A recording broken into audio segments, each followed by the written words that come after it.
शिव, देवाधिदेव, महादेव, परमेश्वर, वैद्यनाथ, नीलकंठ, नटराज, महाकाल, इन अद्भुत विशेषणों से सुशोभित देव कैसे होंगे?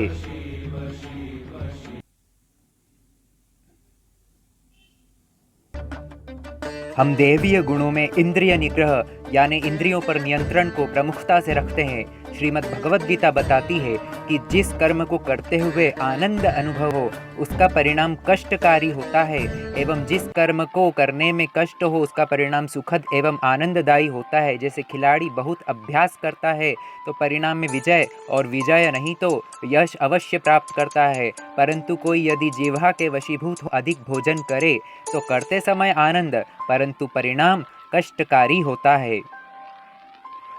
ऐसे ही नशा या मादक पदार्थ जैसे अफीम, गांजा, चरस, शराब, निकोटीन आदि सेवन के दौरान सुख का आभास जरूर देते हैं, परंतु परिणाम में बड़ी हानि करते हैं। क्या देवों के देव महादेव ये नहीं जानते? क्या वे आत्मानंद को प्राप्त नहीं हुए जो भौतिक आनंद में लगे रहेंगे?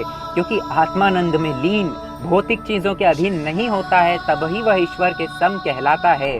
और यदि महादेव गांजा, भांग जैसी चीजों का सेवन करते हैं तो इसका अर्थ है कि उन्हें आत्मानंद नहीं मिला, तो वे ईश्वर कैसे हो सकते हैं? निर्णय आप करें, क्योंकि या तो वे ईश्वर हैं या नशेड़ी हैं, भंगेड़ी हैं। कथा के अनुसार हलाहल विष धारण करने के बाद विष का प्रभाव कम करने के लिए शिव ने धतूरे और अफीम जैसे पदार्थों का अल्प मात्रा में सेवन किया था। आप शायद ये नहीं जानते कि ये सभी औषधियां हैं, किंतु केवल तभी जब सीमित, उचित और अल्प मात्रा में सिर्फ अत्यंत आवश्यक होने पर इनका सेवन हो। जैसे कफ सिरप में, हैंड सैनिटाइजर में अल्कोहल होता है, लेकिन सिर्फ अल्कोहल का सेवन जानलेवा होता है। लेकिन नशेड़ियों ने स्वयं को उचित ठहराने और आत्मग्लानि से बचने के लिए शिव को नियमित नशा करने वाला बना दिया। और यही नहीं, ऐसे गीत भी हैं, जरा इन गीतों को सुनिए। ये भोला नहीं माने रे नहीं माने, माँ चल गए भंगिया को।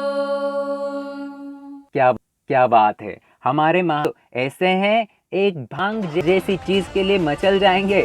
ईश्वर इतना कमजोर है तो इंसान को क्या शक्ति देगा?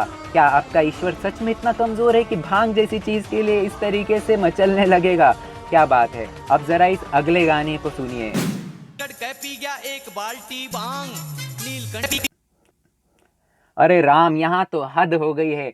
एक बाल्टी भांग पिला दी गई है। किसे पिला दी गई है?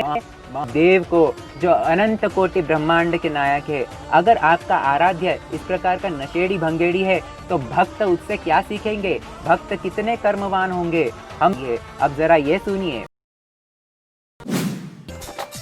भोला भांग तुम्हारी, मैं तो घोटत घोटत हारी। यहाँ तो हमने महाशक्ति महामाया को नहीं छोड़ा। सारे ब्रह्मांड को नचाने वाली महामाया क्या करती है? भांग घोटती रहती है, और हम उन्हें शक्ति कहते हैं। नवरात्रि में उनकी पूजा करते हैं। क्या बात है, ये सुनिए। भांग न पिसाओ भोला जी, पिसाओ भोला जी, घड़ी घड़ी भांग न पिसाओ भोला जी। अरे वाह, ईश्वर का काम है घड़ी घड़ी भांग लेना, और शक्ति का काम है घड़ी घड़ी भांग देना। बस यही करते रहते हैं, तो बाकी काम कौन करता है? हम इस ईश्वर की प्रार्थना क्यों करते हैं फिर? अरे इतना ही नहीं, आगे ये सुनिए।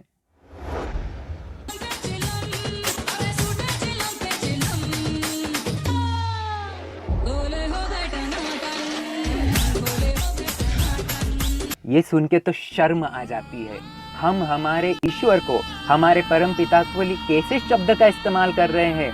आप जानते हैं कि इस शब्द का इस्तेमाल किस प्रकार के व्यक्ति के लिए किया जाता है? क्या हम ऐसे लोग हैं कि जिसके प्रभु टनाटन होकर पड़े रहते हैं? सोचिए, क्या आप ऐसे धर्म के लोग हैं? क्या आपके प्रभु ऐसे हैं? क्या महादेव ऐसे हैं जो इस तरीके की हरकत करते होंगे? और अगर ऐसा है तो फिर सड़क किनारे पड़े सभी लोग टनाटन हैं, सभी लोग शिव कहलाने चाहिए। हम इन्हीं गीतों पर सड़कों पर नाचते हैं, थिरकते हैं। क्या आप अपने स्वयं धर्म का अपमान नहीं कर रहे हैं? क्या आपका महादेव ऐसा है? तो फिर नशे में डूबते ये महाशय सभी शिव हैं, क्योंकि ये सब टनाटन है। कितने गंदे शब्द से ये गीत बनाया गया है। यदि कोई परधर्मी महादेव को नशेड़ी कह दे तो आप आग बरसा देंगे, परंतु जब आप स्वयं ऐसे गीत बना रहे हैं और उनको प्रसिद्ध कर रहे हैं तो परधर्मी क्या सोचते होंगे कि नशेड़ी भंगेड़ी ईश्वर के इस पंथ से हम कहीं अधिक श्रेष्ठ हैं।